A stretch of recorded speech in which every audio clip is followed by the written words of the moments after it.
Hey guys, and welcome to our 97th episode of EduAllStars. My name is Todd Nesloni, and you can find me on Twitter at TechNinjaTodd. And my name is Chris Kessler. You can find me on Twitter at IamKessler. And guess what? It's summertime because this episode is going live in the summer. So, woohoo! Go by the pool. So welcome everyone back to the podcast. This week's podcast is sponsored by Miami Device.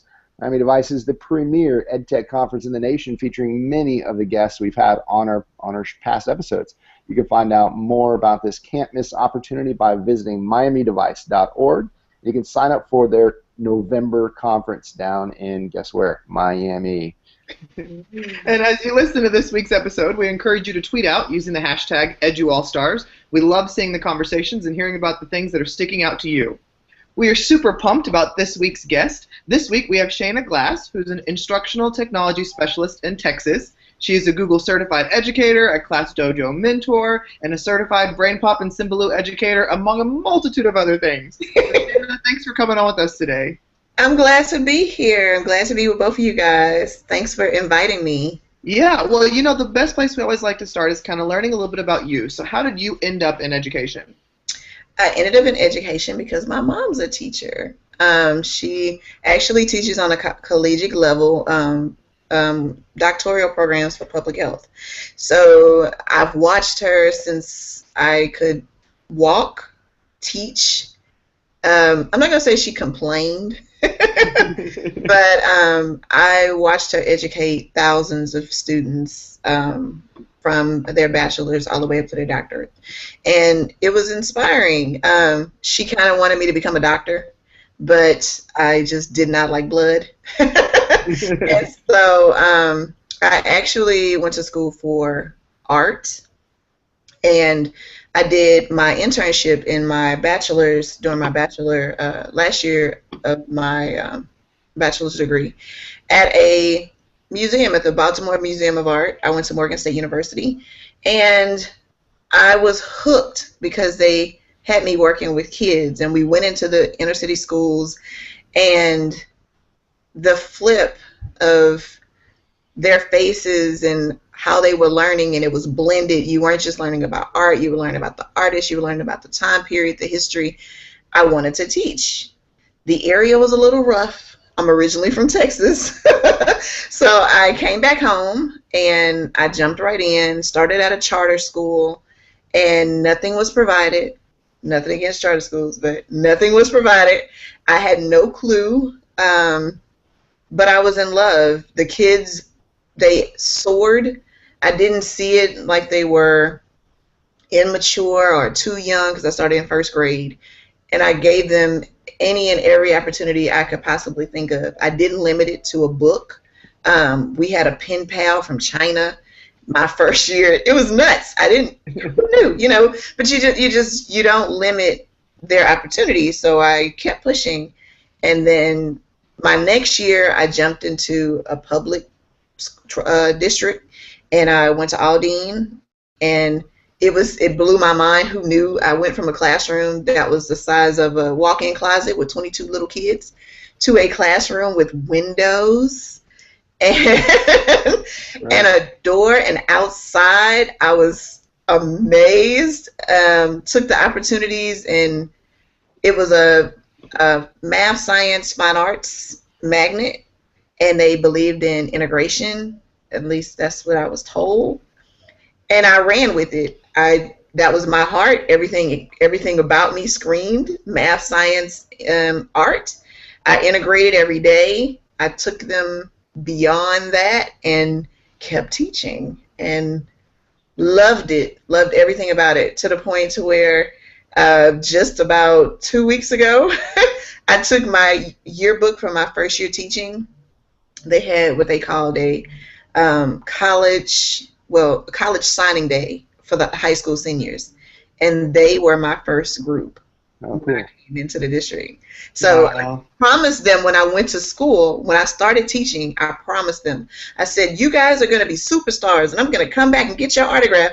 And I went. I took a kind of like a half a day, and I went with the yearbook, and I got them to sign the yearbook. That's very cool. They were freaking out. I mean, their faces, they were like, you kept this? Oh my gosh.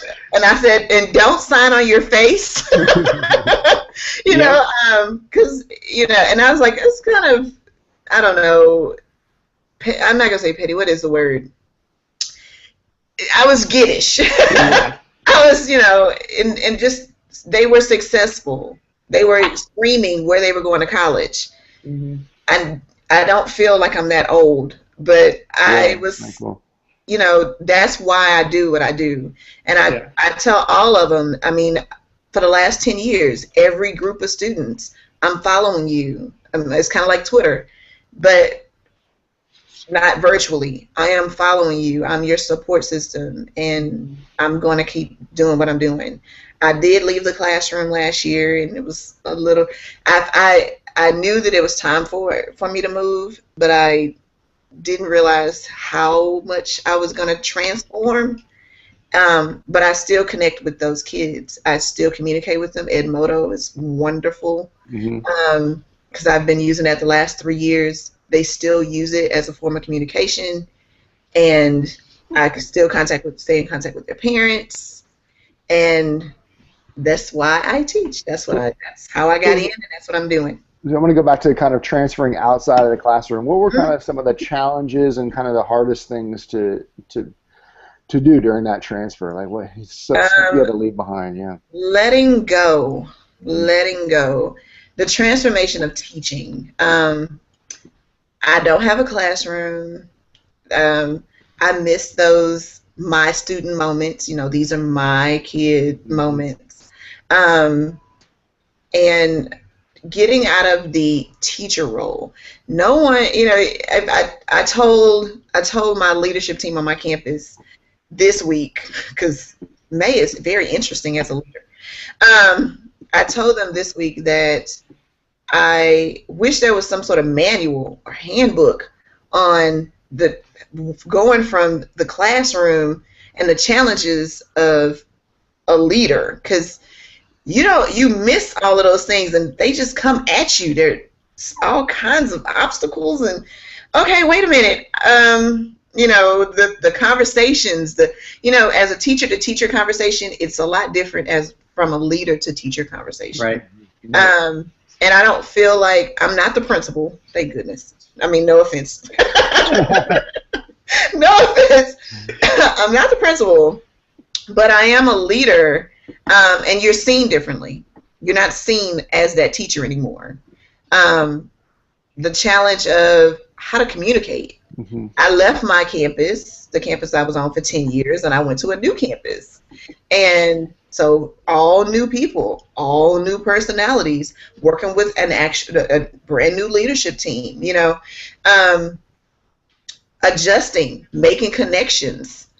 Those things were challenging for me. I feel like I'm a pretty good communicator.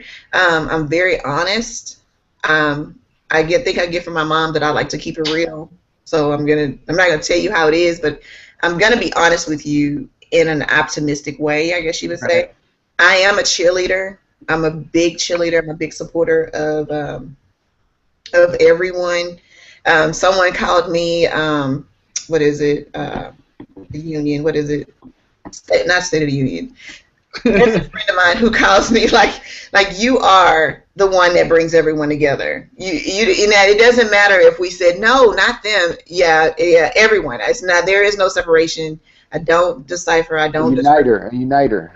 Yes, I am definitely a uniter. Anything. Happy hour. Sure, come along. And they're like, no, wait a minute. You missed the memo. And I'm like, well, you're not great. You get to know them. Everybody needs a break.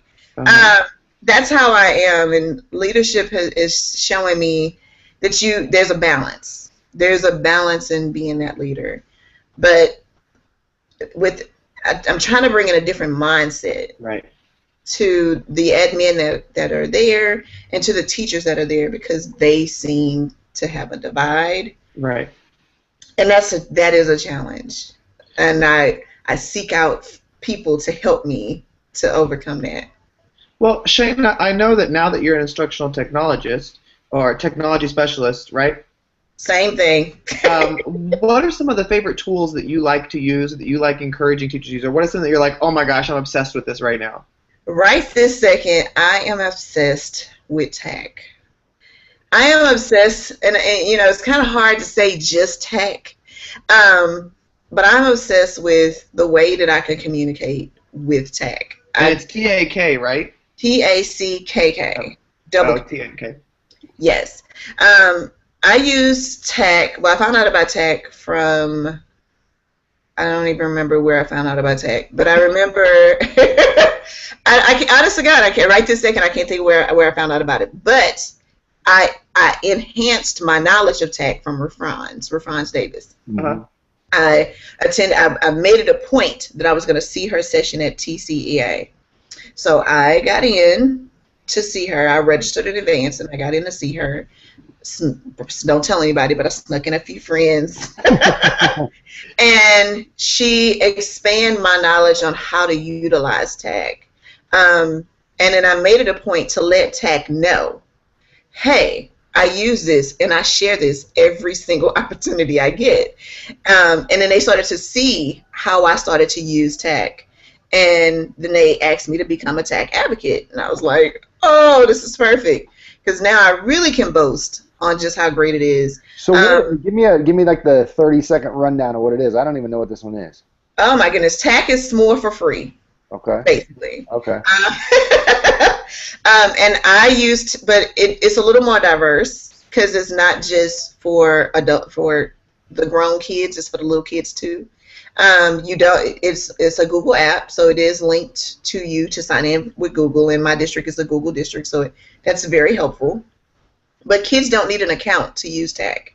So they can actually create the assignment and you can send you the link and then you can view it, grade it, whatever you need to do, and it has a 7-day lifespan. So, if you want to keep it, then you can retack it.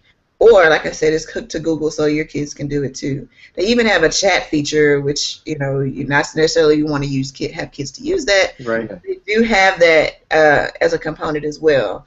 I use tech to communicate with my teachers all the time. Any and everything that I do. When I do things now, I actually blog using tech. So I actually lay out and write everything in tech, and then I embed it in something else. I love that they are linked with ThingLink, so you're able to embed lots of things into the tech. So that's pretty much 30-second rundown of tech.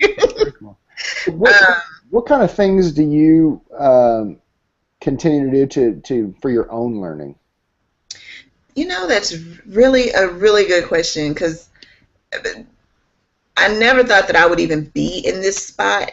I wanted to do my master's. I wanted to get a master's, and I really wanted to get my master's in art integration because my heart and soul is art. But then I started researching it, and I have to build that, and that was extremely challenging and overwhelming all in itself. And I talked to my brother, and he's very sarcastic, and he was like, well, if you could get your master's in anything other than art, it needs to have the word technology in it. And I was like, shut up. He was like, no, that's where you go. And he's younger, by the way. He's younger than me. I want him to know that. And he was like, yeah, it needs to have technology in it. So I did a little research. I was like, okay, I guess I could do this. And my purpose, my principal asked me, why are you doing this? I said, because I want to do this for my students. That's it. I'm doing this so that I can further understand how to do technology integration for my kids.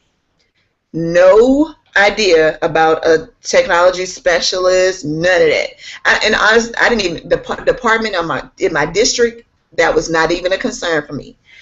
And I flipped my room as I was doing this program, literally. Started with the parents and buy-in before school even started. And I always tell people that. I let my parents know ahead of time what I need. And so that when before the kids come for parent orientation, they know.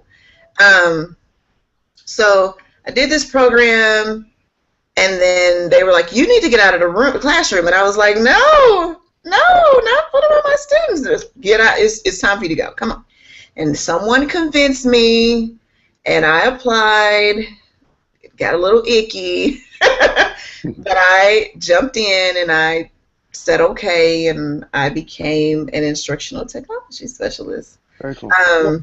Well, now, Shane, I know you work a lot with adults and getting them to use different tools. So instead of asking the question of, how do you motivate those unmotivated kids, how do you motivate adults to try new things and step outside of their comfort zones?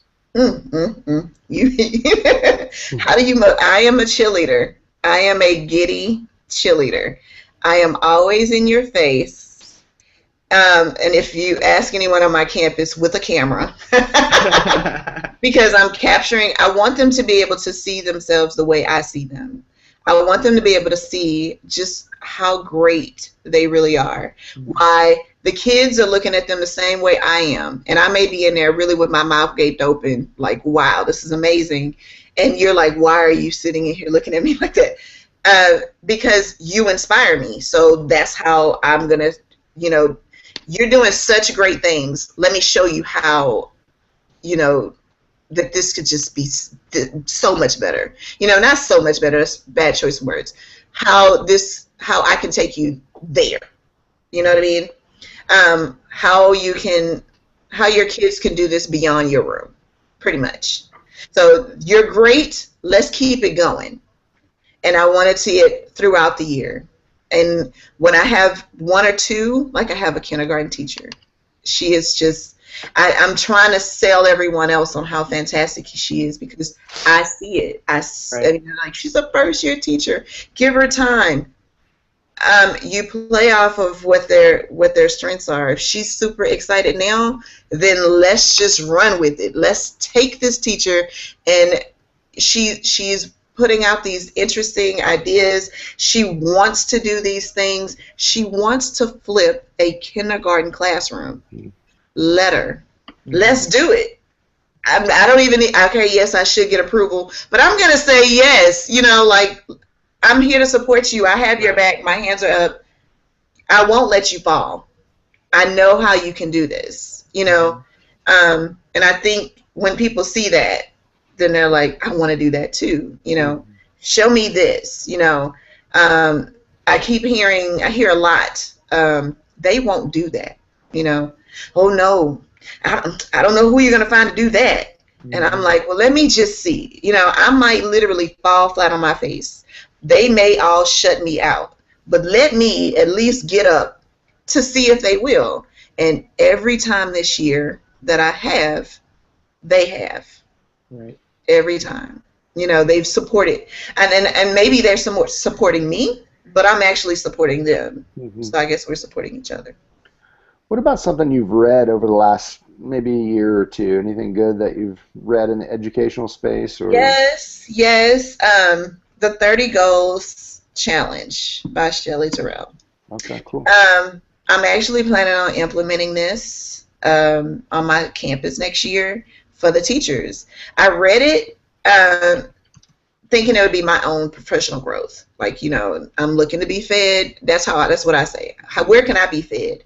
I went to TCEA.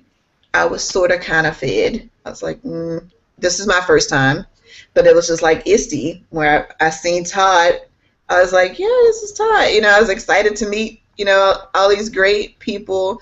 But I was fed at ISTE. I had no clue what to experience there. I was fed there.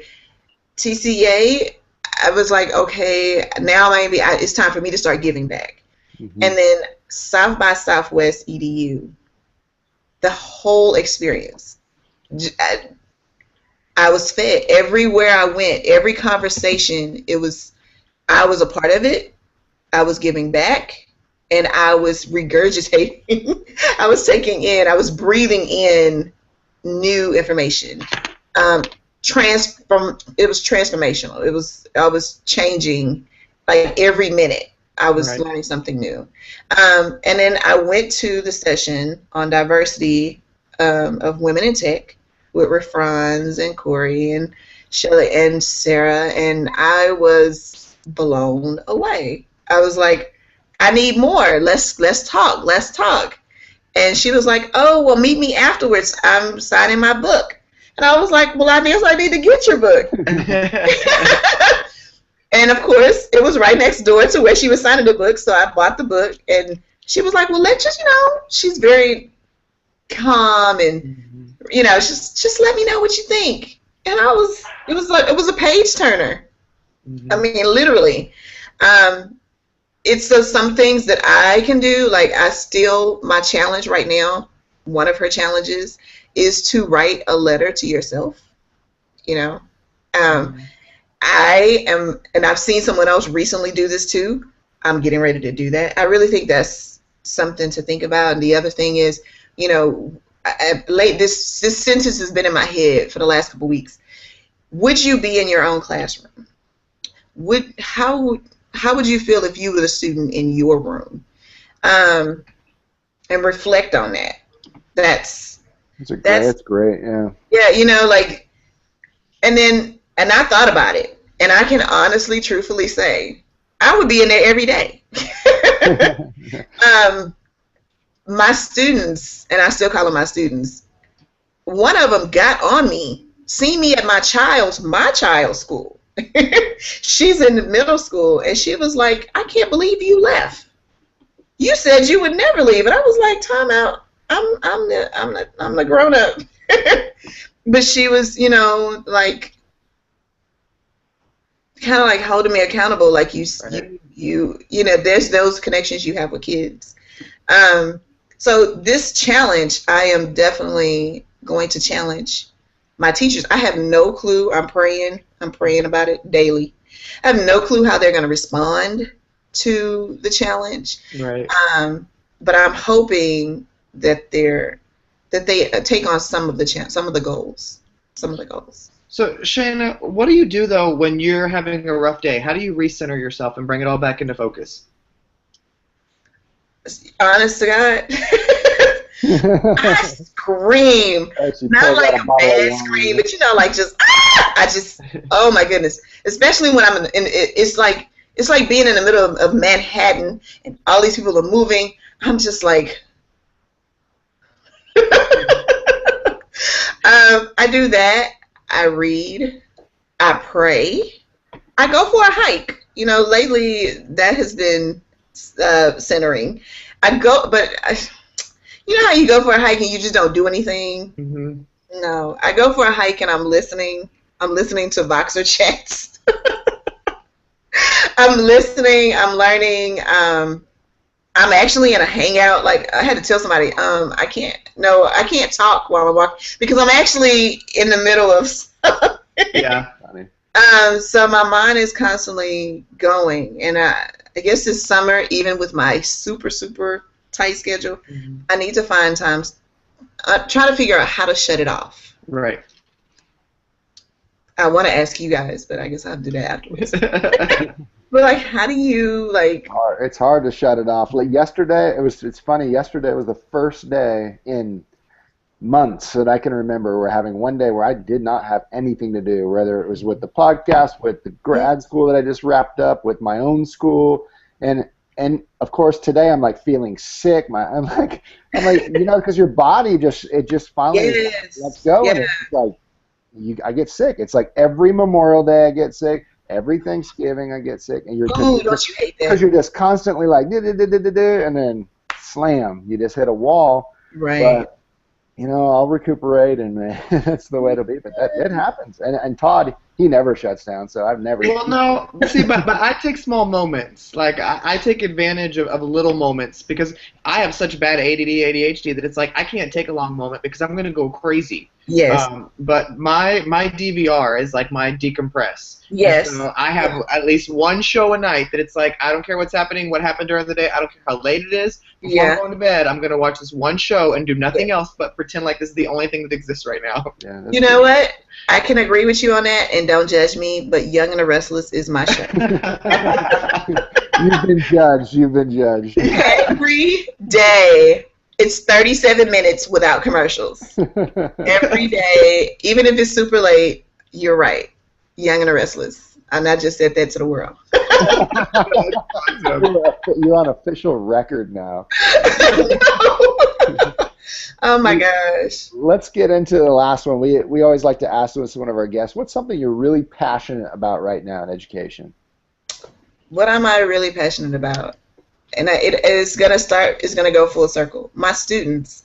I am in the process, and I told the parents of my students that I would do this.